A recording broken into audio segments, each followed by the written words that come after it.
7 minutes, 45 seconds remaining third quarter. Oy, mamaya nga pala, no? Red Bull versus Pure Foods. What a hot doubleheader we've got for you today. Alexander out to Tubig. And here comes Artadi setting up Eric Meg wide open. Back to back para dito kay Eric Meg. 6 points now for Meg. If you're in Coca-Cola, you have to shake things up. Either play some zone defense.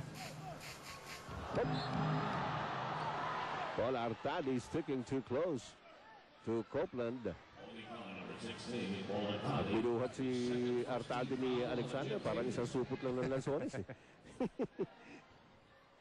Shot clock at 14 seconds. 14 on the shot clock for Coca-Cola.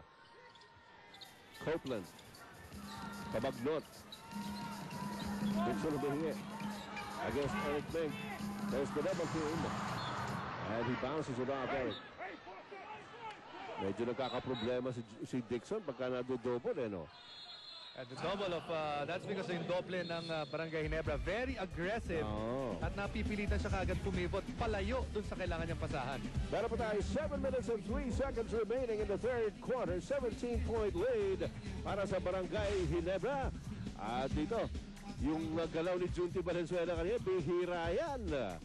Marami pa po na darating sa inyo dito sa PBA. Diyan lang kayo! Hard starting, mag-outlast